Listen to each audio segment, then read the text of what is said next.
Welcome everyone. Today I'm going to be going over the top 10 Xbox One games that have been released so far. It's been about a year and a half, almost coming up on 2 years actually, but since the Xbox One has been released. It was November 22nd of 2013, so we're coming up on 2 years pretty fast, and there have been so many amazing games coming out for the console that I really wanted to just highlight a few that I think deserve credit. I recently did a PS4 list, and I really feel like I should not include remasters on this list because a lot of games didn't get credit on that list. So you're going to see games that are exclusive to the Xbox One in this generation, or that have content that have only been available on the Xbox One. So without further ado, here we go. Coming in at number 10, we have Shovel Knight. This game actually was on my PS4 list. I don't remember if it was 10, maybe it was, but I can't recall right now. This game is really an NES, SNES like crossover game. It's really inspired by like Shovel Knight and a lot of the older game from that generation. It has beautiful pixel art, some of the best I've ever seen actually. The gameplay portion of it, there's upgrades, there's bosses, and really a variation of gameplay throughout. I would really recommend it to anyone that loved that generation of games. And also, the soundtrack is not a slouch either. It is just amazing all-around product. If you enjoy those type of games, I would highly recommend you pick it up. Coming in at number 9, we have Orion the Blind Forest. This is a game based off of Metroid and Castlevania. There are a lot of things that it draws from, but unlike those games, there's really a emotional story in this game. There's an amazing opening scene. It's really sad, but I would definitely recommend going to look at it if you've never seen it. The chaining abilities in it are also really neat. You like constantly get these upgrades to the way that your character can jump and get through the level. And speaking of the levels, they're really well designed, and it's really a hard game if you play on the higher difficulties. And besides that, the charming characters are not a slouch either. I really think most people that would try this game out would really realize how amazing it is. So that's going to be my number 9 game on this list. Coming in at number 8 is actually the newest game on this list. It is Batman Arkham Knight. This game, a lot of people said it was a letdown, but I really didn't understand because it's really beautiful. It's probably the best looking Gotham game I've ever seen. The story is pretty well told throughout, and the Joker showing up throughout is definitely not a negative. Other than that, there are a lot of villains, I guess all the ones that you would expect. You have, let's see, Joker's in it, but he's not a playable character. We have Scarecrow and the Riddler. Just a lot of really notable villains throughout the Batman series as a whole.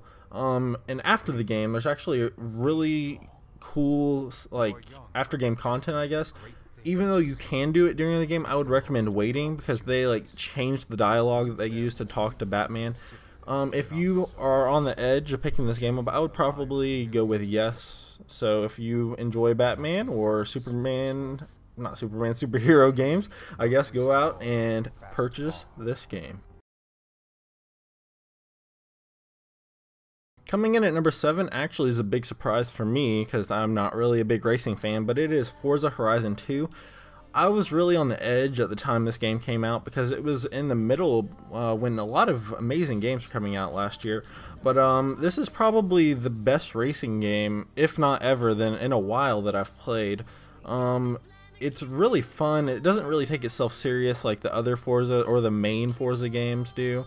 And it's probably the best time I've had playing a Forza game, to be honest. It has really elegant lighting, and the weather effects are definitely something that I would pay attention to throughout the game. And if you're a racing fan or someone that would like to have an alternative racing experience, this is definitely the way to go. Coming in at number 6 is the only launch title to be on this list, and that is Dead Rising 3.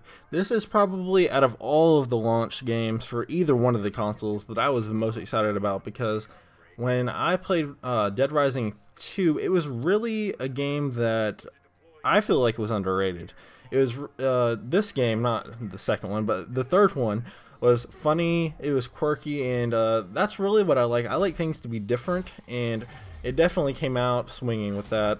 The weapon combos were really cool in my opinion, and the ungodly amount of zombies were definitely not something that drew me in.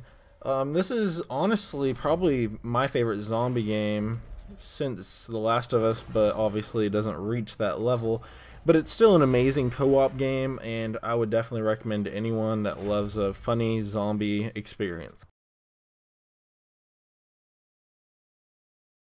Coming in at number 5, we have the first real RPG to be on the list, and Dragon Age Inquisition is the game. It is really a true deep RPG, and pretty much the most basic true sense, I guess.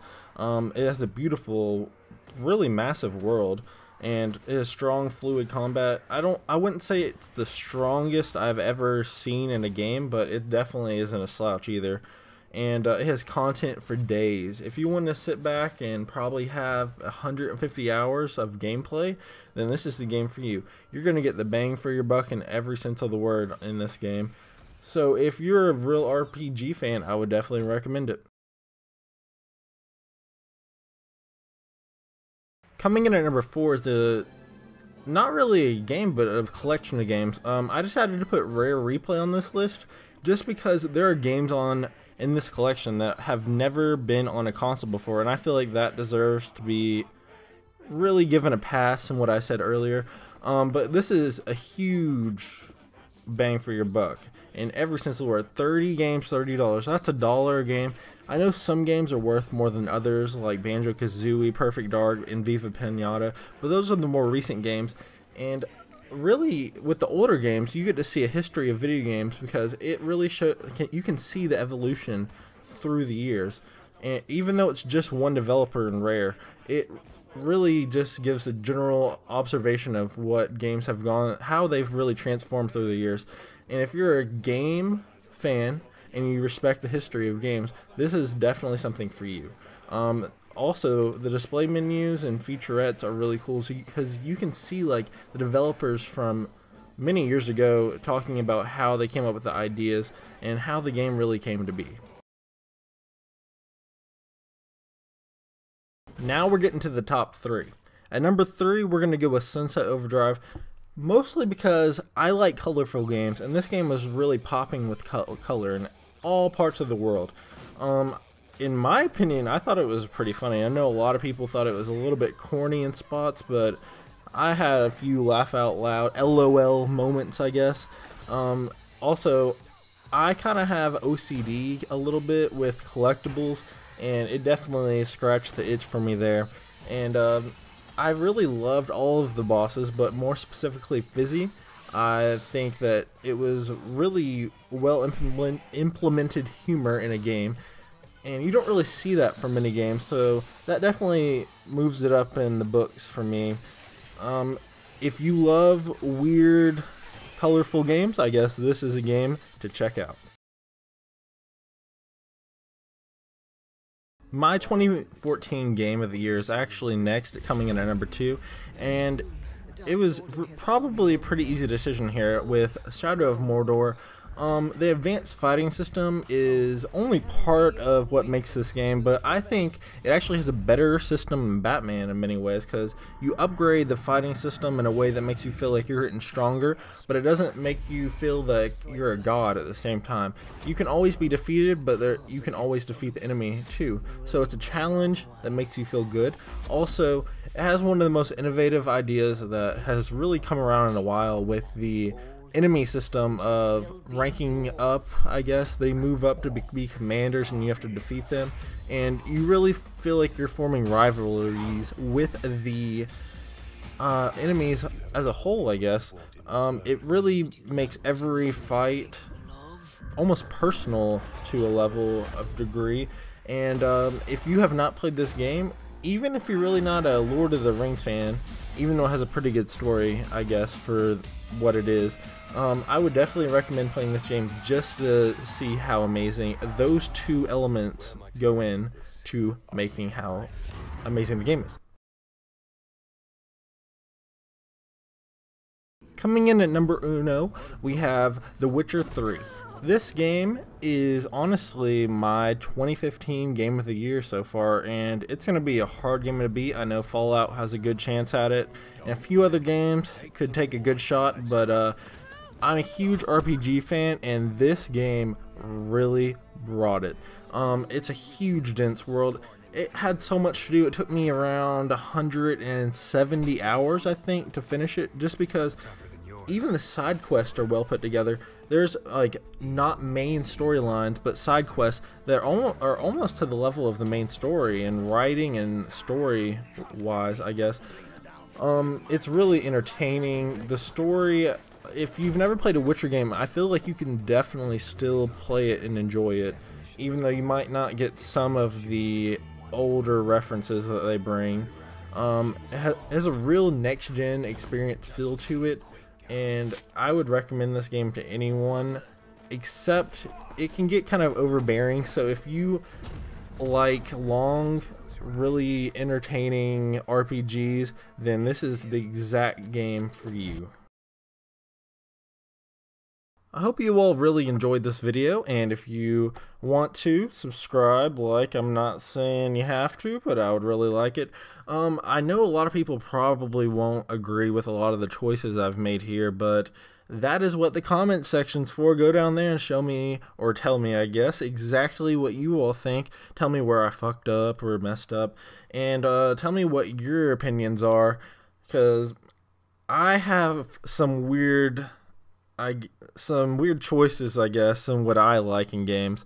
I really would enjoy hearing what you all think, and hope you all come back for more series. See you all later.